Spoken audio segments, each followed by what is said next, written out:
Hi guys, this message is for Sagittarius. So if you are a Sagittarius watching this, this is the reading for you. Now this reading is going to be for the remainder of September. So it's going to be the dates of September 15th through September the 30th. Thank you guys for tuning in. Please go ahead and click that subscribe button if you haven't already. Also click that thumbs up for me and make sure you leave a comment if you want to be notified when my videos are uploaded on this channel. Go ahead and click that bell notification and it will send you a little notification when I post anything. Okay, now I am available for one-on-one readings, and the information will be available down low, as well as how to get in contact with me and to donate to my channel. All readings can't possibly work for every single Sagittarius, so take what works for you and leave behind what does not. Also, make sure that you check out your rising sign video or your moon sign video to see if there are messages there for you as well. Okay, now first card we're going to pull, it's going to be your energy for the time frame of September 15th through 30th. So Sagittarian energy for September 15th through 30th. And I am pulling from the Wild Unknown Animal Spirit deck, one of my first oracle decks. Love it, love it, love it. So let's see here. What does Sag have going on September 15th through 30th, Spirit? Sagittarius, 15th through 30th. All right. So 16th, I'm sorry, did I say 16th? 15th through 30th. Why did I want to take a day away from you guys? So you guys are seeing the big picture. You're starting to be in line with your will, starting to be in line with yourself. This is an aha moment for me, a spiritual aha moment. This is almost like an awakening, okay? This is where you're able to see through what the ego has been putting on that little movie screen in your mind, okay? What the ego puts there is, I can't, I will not be able to, it will never happen, I'll never find that person, I'll never have that job, that dream will never come true, I'm not good enough, I don't look the part, I don't act the part, they're better than me. All of those things and all of those lies that we can tell ourselves that kind of make us, lock us away from our full potential and our full power. I think that if you have not already kind of overcome those things within yourself, this is something that's going to be brought into attention in that place. I mean, in this time frame. This is, with this card, this is knowing one's true self. Okay, it's the solar plexus chakra. It's so funny because as I was getting ready to do this reading, something popped into my head about the solar plexus chakra. So it's like, okay, of course I was supposed to talk about it, but it's your central sun. It's your life force. It's your power. So if you guys need help with this, if this has been something like, if what I'm saying to you is something that you kind of are getting to, like, it's like, okay, wow, I need to stop being so negative. Two things. One, I'm going to say, before I lose both things, let me say the first one first. Make sure that you're getting ample sunlight, you're getting ample vitamin C. I know that, due to the things going on in the world, maybe it's made us be like a little bit more indoors. But, I definitely believe that the sun is definitely one of the best tools to pep you up, to lift up your vibration, to accelerate your DNA, to regenerate your cells, and to charge your solar plexus chakra, which is your power center, which connects you to your will, it connects you to your true self, and it allows you to be able to see your true self and to tap into your power. The second thing is, you see what I mean? It'll come back to me. Okay, so what was the second thing? Oh, don't refer to that talk to first step to get out of the negative programming that we have from childhood, from life, from whatever experiences that we have, is to stop viewing it as negative. So today, it's almost like calling kids bad. Kids misbehave. They're adventurous, they're explorers, they're curious, they're developing their personalities, they're developing who they are, how they want to show up in the world. And sometimes in the course of that, they are bound to make mistakes. They are bound to do things that are out of alignment, right? Until they kind of, open their eyes and they kind of understand, oh, I'm not supposed to do that this way. Oh, this doesn't ring true to me. So don't deem that learning experience negative, okay? Don't say that you're being negative, because then you're piling it on. It's almost like you start to punish yourself for trying to understand yourself. So it creates this negative energy that whenever you are having to navigate or switch courses in your journey, it makes you look at it associated with negativity. Remember that the self, to me, in my opinion, is a childlike. Okay, so it's the part of you that never loses that wonder in life, that never loses that, like, that the dreamer within you, that the sensitive part of you is very, very sensitive, and it's like a sponge. It takes in all the things that you think. So if you tell it that navigating and trying to figure out and making mistakes while trying to figure out yourself is negative, then just think every day you're getting up trying to figure out yourself. So you'll look at, if things don't go the way that you think that they should, it's almost like you lose your connection to your will. So just remember that at any given time, all things are working out in your favor to move you and to ascend you and to bring you further. Even just think about it, the worst situations that you've ever been through have taught you how strong you were, have taught you lessons about how to navigate out of those situations. So you have found yourself in trouble maybe sometimes, but it's fated trouble. And it's funny because, I have bought this new deck, and I pulled this card today, the Fates, and it's from the Wisdom of the Oracle deck. And I'm still kind of figuring the deck. I'm still learning the deck. So I told myself that even though I really, really want to dive into it, that what I'm going to do is I'm going to pull a card every day and just learn it that way. That's the decks talk to you in different ways, and that's the way that deck wanted to kind of show itself to me. But I will share with you what it said today, because I feel like it just kind of just resonates with this. Okay. And yeah, so I didn't kind of really pull it, but I'll just go ahead and share it with you because it's just so true to this message right here.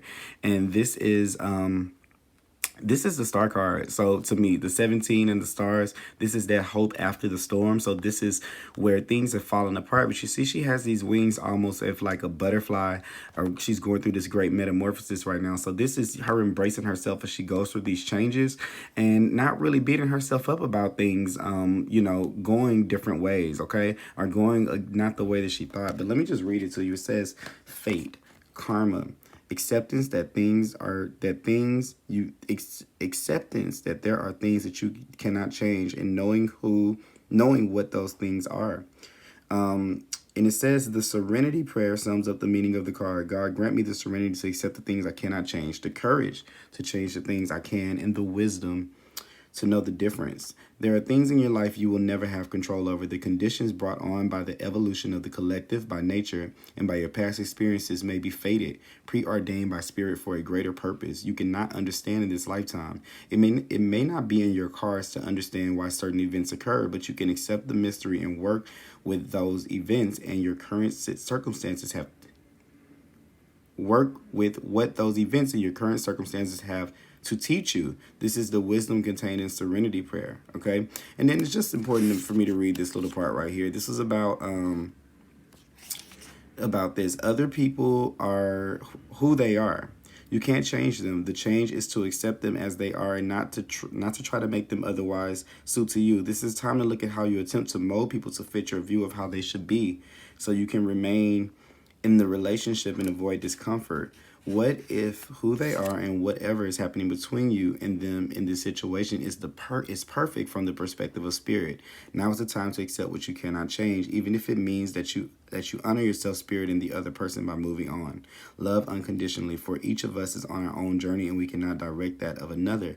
Be aware that this relationship is indeed fated and you are meant to evolve into a better person as a result of it. So for a lot of you, after I read that, something made that want to come out. I understand now why, because for some of you, this is having to do with how you see yourself and how you're standing up for yourself and how you appear in relationships. And I think that you're undergoing this this transformation. So don't blame yourself for the things like, how can you find your prince or your princess if you've never kissed frogs? You know what I'm saying? So I kind of feel like that. And just in general, not to just make that platonic, I mean, more romantic, just with life, think of that as an experience. In order to get to the prince, quote unquote, the dreams, the vision, the house, the life that you want. You have to kiss some frogs along the way, okay? And this is where life is wanting you to understand that no matter what way you go, as long as you're always you're always in the right place at the right time. So do not worry about that, okay? This is like seeing your true self. Your true self is abundant. Your true self is joy. Your true essence is light. It's light vibrational. It's not bogged down by the ego. And I'm not just getting ego like, oh, you're telling people what to do or something like that. I'm getting that the ego is just making you feel down about situations that didn't work out, especially as they pertain to other people. There is this analysis that needs to be made of your true self in those situations, and to see the truth of those situations, how they really happened, and not what the ego said. Oh, poor me. Oh, this person did me wrong. Oh, this job did me wrong. Oh, this always happens to me. To look beyond that, to see the truth of what that situation really is, and whatever that is. Maybe it's pain that you haven't dealt with from it, but it's time to see it as true. I mean, see the truth. Maybe it's wisdom that you need to gain from it, but it's time to see the truth. So this is you stepping in, opening up your eyes to the situations around you, to see what they really meant to you, and how do they add to your power, or how do they take away from your power, okay? And if they take away, it's time to reestablish that within yourself, all right? So that is that. I know I spent like 10 minutes on that one card. Jesus Christ. Well, I had to kind of technically, but I had to read that one. All right, so we're going to pull here from the Psychic Tarot of the Heart. What are the energies around Sagittarius at this time? Coming together. So yeah, so look at this. This is what I'm saying. All of those things work together to try to take you to this place. And life is wanting you to know that, especially with relationships. Remember what I said, okay? This is that thing. So this is kind of relationship-y to me. So if this is not relationship for you, know that we're still the same thing. I'm gonna try to hit everything, but it's really relationship with me, for me, okay? And another thing I'm getting with the 3, whenever I see 3s, I always think of being in alignment with spirit, and making decisions and moving with spirit. And spirit is wanting you to see yourself in these relationships, see who you truly were in those, because sometimes these things were just beyond your control. You were doing your very best, showing up as yourself, and there's nothing for you to revisit and to recalculate. Or it could be this job, it could be whatever, friendships, relationships, whatever it is. There's no need for you to there's a need for you to be a little bit more confident about the way that you showed up, to know that you brought everything that you possibly could at that moment, even if it's not your best today.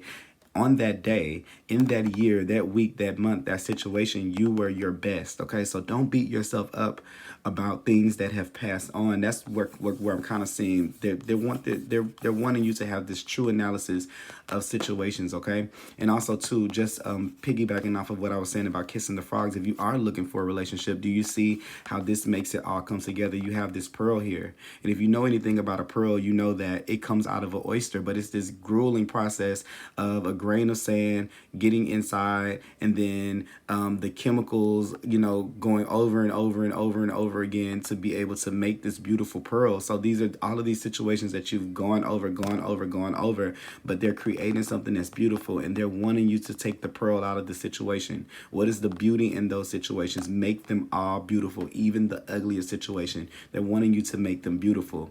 And when you start to find the beauty in everything, then you instantly see the beauty, or you see the potential of the beauty in a situation before you have to. It's almost like people say this saying, been there. It's something like, have a t-shirt. Been there, done that, got a t-shirt. Okay, and that's kind of what I see you kind of going into this state, or this place, to where you're either going to get in situations that you can see that right away because you see yourself, and then you can kind of see in the other person if it aligns, and then you'll have that pearl. But if not, you're going to move on to things that are going to give that. So these are situations, not just relationships, but this is you, as you see yourself more clearly, as you step more into your power, and you start to forgive yourself for what the mistakes you think you made in these situations to make them not work, and just understand that these were fated situations. Then you'll be able to start to see the potential. As you see your potential and your true self, you'll start to see other people's true self. And then you don't fault them if they don't line up with what it is that you would like. You just move on to another situation that is going to present you with that, and you don't hold any or harbor any anger, because these people are exactly where they're supposed to be, doing what they're supposed to be doing, just like you. I like to have this saying where I say that people are doing their best at any given time. We are wired as humans to always perform, to always do our best, even what you think is someone's worst. Like, if someone robs a bank right now, right? Of course, we need the law to handle them. That's dangerous. You know, they're threatening people, they're stealing. It's a crime.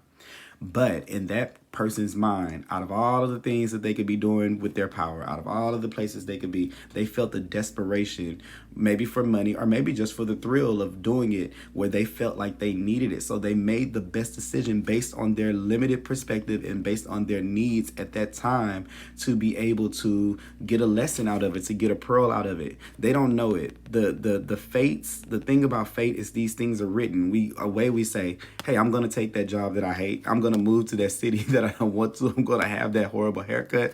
I'm going to get that bad tattoo. I'm going to go through these bad relationships with these people. I'm going to do this. I'm going to skip school. I'm going to go to college. All of these things are decided before we get here, before our soul ever embodies, right? So we look at people's situations and we look at them, and sometimes we judge them and we judge ourselves because we think that we're in the wrong place, or we think that something is going wrong, not understanding that everything is happening perpetually. Now, does that mean that when someone does you wrong, they're right there, you're supposed to say, oh, this was supposed to happen, yay, let's do it again? No, I'm expecting, we should be expecting to have to go through a process. These things teach us. So things are still going to hurt. Things are still going to make you feel like, I'm not good enough. They didn't like me. I could have been better. What could I have done to make this work? What could I have done to make this different? That's going to come into your mind. It's not to say that it's not. It's here. We have balancing the ego. It didn't say eliminate the ego, because you can't, right? You wouldn't be here. This is the mask that we wear to be able to survive. But it's this open communication and open dialogue to be able to see when it's coming up in your thoughts, in your minds, in your conscious, when it's coming from your subconscious to your conscious. Notice when that shift is happening, because you'll feel it. You'll feel like when you're going from this feeling on top of the world, like I can do everything, attitude or spirit, and then it kind of goes to I'm not good enough. I'm not da.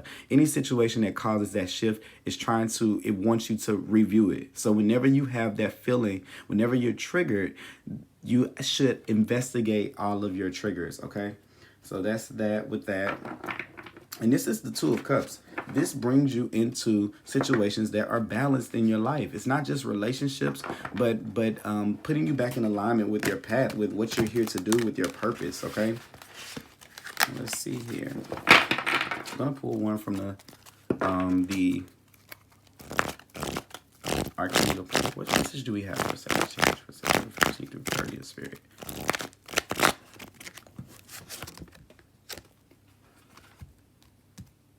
Okay. When you give, you also receive. Being resistant to change, extremes in how you save or spend your money. So the thing about the Four of Ariels is it's a very tightening, very constricting energy. And I feel like what it is that this right here shows how, if I could show you this in the traditional tarot deck, I'm gonna show you kind of what it looks like. I'm known for this.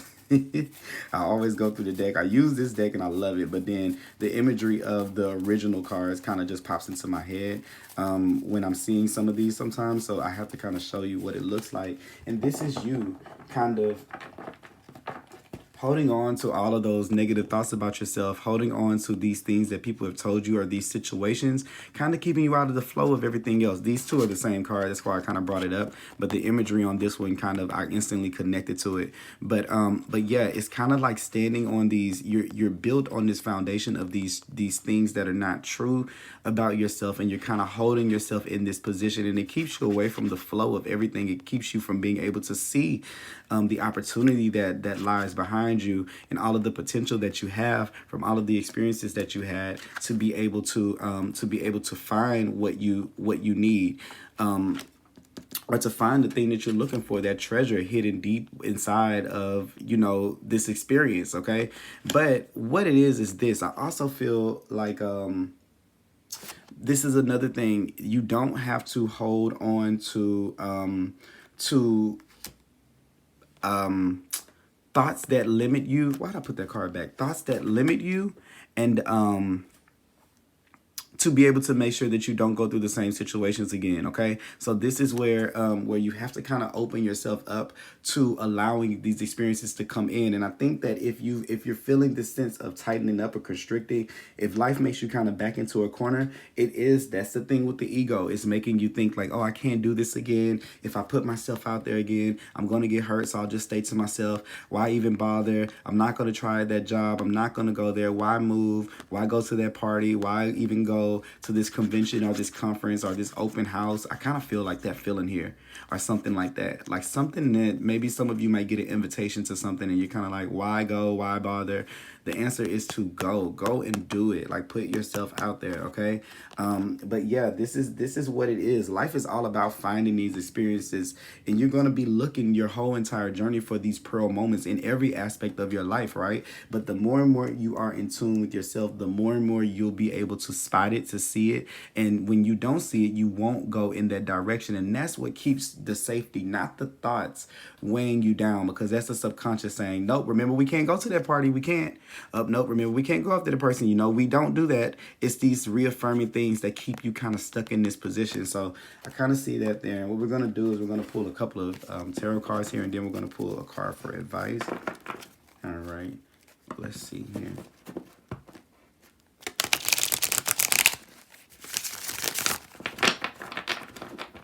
All right.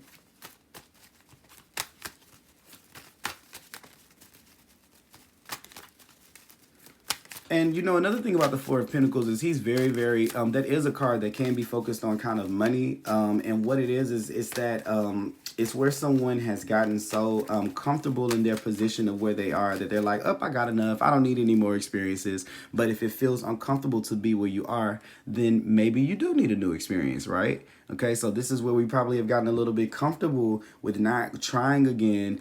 These beliefs or these thoughts come into our mind every time we get ready to stretch ourselves to try something new. And this thing is just right there on the outside, ready for it to come together. But it's going to take you to have a perspective shift in how you see yourself, okay, and how you see situations.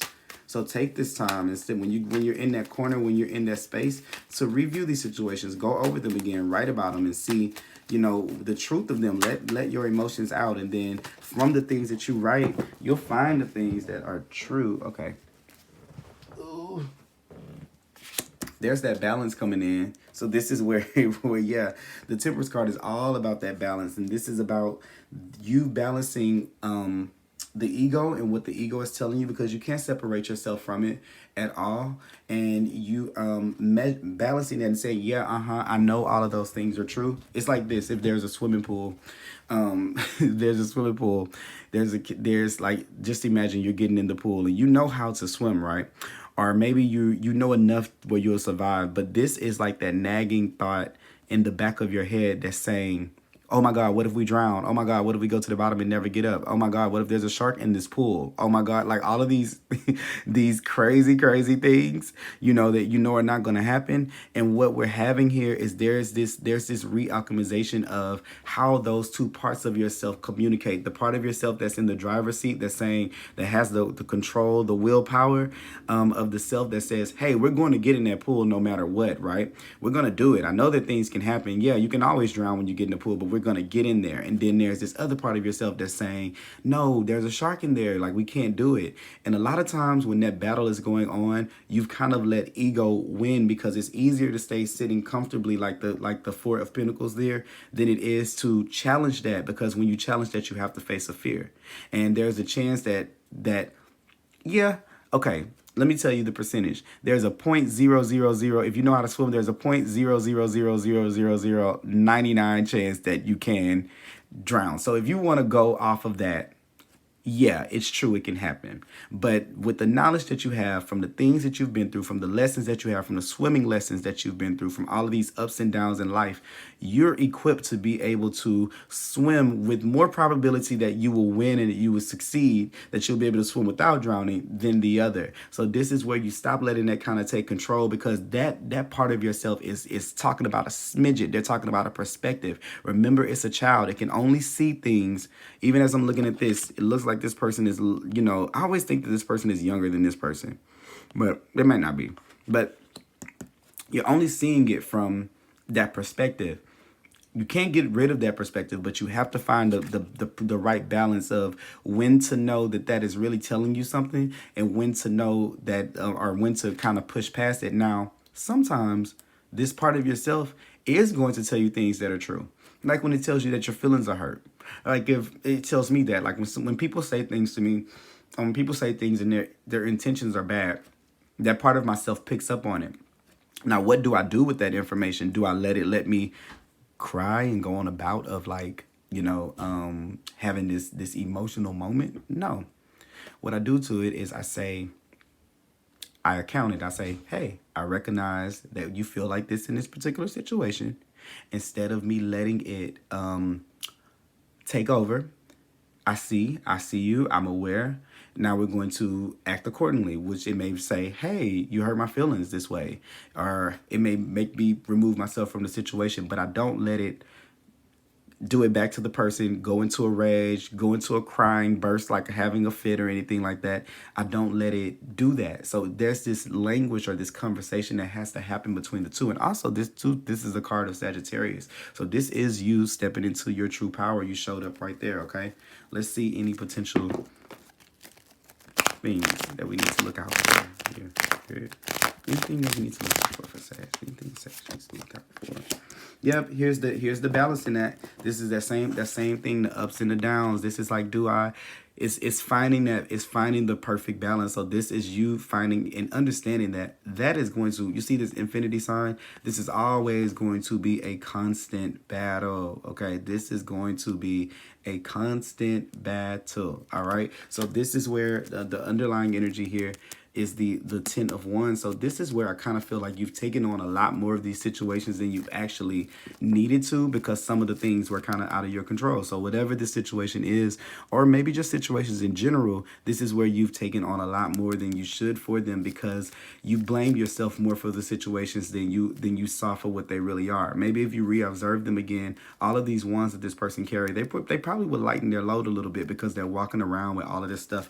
That same energy with the Four of Pentacles, where that holding on thing, this is that. So this is saying, find the proper balance and prioritize. That's why it's not a chance of this. It's always infinite, because you're going to, how I was saying, sometimes ego is going to guide you in situations where it says, hey, your feelings are hurt, and then you have to listen to it. But then other times when you're getting in the pool and there's not really a shark, you might want to say, not really great. So it's not going to be one way. You can't be kind of fixated. And look, this is saying, this talks about extremes. Right here it's talking about money and spending money, but this is saving your energy and giving your energy. I look at money as a physical representation of energy. So I always use those words interchangeably, okay? So this is that, okay? This is the extremes going back and forth, and that's the struggle. Like, and then this is also too the, am I good enough? Am I good enough for it? Am I deserving of it? Am I You can't be that way about it. You have to be in the portion of yourself that says, of course, why not me? Not why me, but why not me? Okay. And then last but not least, we're gonna put in the outcome. I think you guys' reading was the longest one. I've been trying to cut down on the times, because I don't think you guys like to watch the long videos, but yeah, this needs to be said. All right. Ooh, okay. So the outcome is the Magician. This is you standing fully in your power, okay? And I love this right here with this, because power and will, that's the Magician. He is fully standing in his power. He sees all the things around him at any given time. He's aware. Look at this infinity sign. He's aware of this, okay? This is above his head. He knows that there's going to be this constant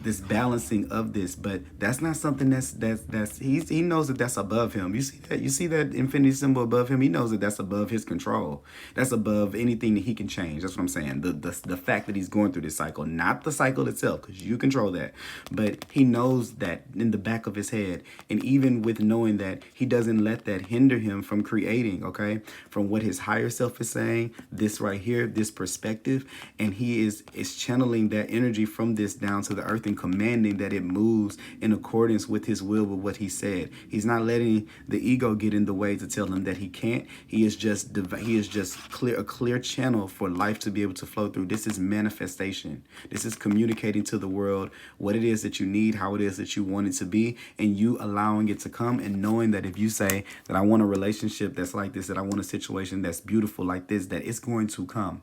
Okay, no matter if you have to kiss a lot of frogs, you have to have this trust in yourself, because the ego is going to say, oh my God, it's a frog. We're never going to get there. But this is saying, look, this is a part of the process. And I see that. So I'm going to have my 5 minutes of complaining, but then I'm going to draw myself back together. And then I'm going to step into my power and look for the opportunities for those things to come. Okay. Okay. So that's that on that. I'm going to pull a card from see what advice the spirit have for you guys. Yeah, the Magician is just manifesting. This is you putting your foot to the ground, making things happen. This is you not complaining that I need something else to be able to be it. I'm not great enough. I'm not good enough. This is I am good enough. I know I've been through all this. I know that things are going to come along down the way that don't look exactly like what I want them to look like right away. We'll just use it as a joke. We'll laugh at it. We'll move on, and we'll wait until we get there. We'll kiss a couple of frogs, but we know deep down inside that at the end, there's going to be a prince or a princess at the end of that journey, okay? And this is unwavering within you. Don't be kind of like, oh, is it going to happen? Is it not going to happen? It's all coming together. Remember, I was saying that all things come. Did I say that earlier? I did. Before I pulled out that card. All things work together. I think I said that. I may have said that. I don't know. But anyway, let's pull an advice card for you guys. What advice do we have for Sagittarius from September 2030? Okay, fifth. This is the way we talk. This is the things that we say. This is the throat chakra. This is how we're communicating to the world. I wanted to say that about this. The Magician is all about communicating those things to the world. If I didn't say that already, it's Mercury. So this is the god of communication. And you have to be sure to really tap into your I am presence here with the Magician and the dragon. This is a lot of manifestation power around you. So whenever you're saying things like I can't, I won't, then those things will be. So you have to be very cognizant of what it is that you're saying around you, and what it is that you're taking in, what it is that you're listening for people, what tapes are kind of repeating themselves in your mind. All right, let's see here. What am I doing? Okay, look, so this is the card I got here. So you are a magical being with the ability to create your own reality. This involves stepping into your power and believing your own abilities. When armed with confidence, you'll create and be a living example of magic. So perfect right there. I want to go ahead and read this one, and we're going to read that, and then we'll get out of here. Let's see here. Self-expression and speaking your truth. Gabriel holds his trumpet in one hand and the blue orb of light in the other. He is sending powerful energy to your throat center, acknowledging your power to communicate and your readiness to do so. This angel opens you up to truthful expression, both with yourself and others. You may have had trouble with expressing emotions and ideas in the past, but Gabriel's here to tell you that your soul longs to take this leap now. Be aware that true communication includes how you speak to yourself, so never deny your profound integral values. Speak up for yourself. Write in your journal. Let your words flow. Now is the time to express yourself freely and fully, and the universe always honors your choice to do so. This card could indicate that a communication project is coming, or a time of hiding communication with spirit and telepathy with other, which definitely you're going through that kind of ascension process right here with the dragon. And I want to go ahead and read the dragon to you. And let's see, where is the dragon? The dragon sees everything. Okay, let's pick it up first. The dragon sees everything. Its essence has been with us since before our first breath and will be there to our last. It watches us navigate the external world as well as our inner world. When dragon energy is awakened, we are courageous, visionary, and can easily drop into witness consciousness. It is almost as if we are traveling with a great friend inside of ourselves. When we look in the mirror deep into our eyes, we may even glimpse the self behind the self, the one who is watching us. This is the power of the dragon breathing transformative fire into every cell of our bodies. Witnessing this omnipotent energy, even for a brief moment, helps us surrender and let go. We let the dragon guide us. We hop on his back for a ride as we traverse even the most difficult terrain. The dragon's eye sees beauty everywhere. So remember what I was saying about that pearl right there, okay? That's looking at every situation that you've been through and finding the beauty in it, even if you have to write it out, which this is what this was saying right here, okay? It is said that if a yogi does not see the beauty in the world, their Agni, or fire, is dim. Okay, the inner fire, or sacred intelligence, maybe even just the mention of the dragon stirs the ember of intelligence within you, okay? The subtle energy of the dragon lives at the navel center in the Manipura chakra. Manipura translates to the city of hidden gems, and behind its gates burns the fire of our transformation and digestion. The sages believe health of the fire at the navel center is what governs our ability to clearly see both the inner and outer dimensions. So yeah, you're definitely tapping into that at that time. Good luck with everything, Sag. I really hope that you guys enjoyed this reading. I am available for one-on-ones if you need anything further than this down below. And I will see you guys next month. All right.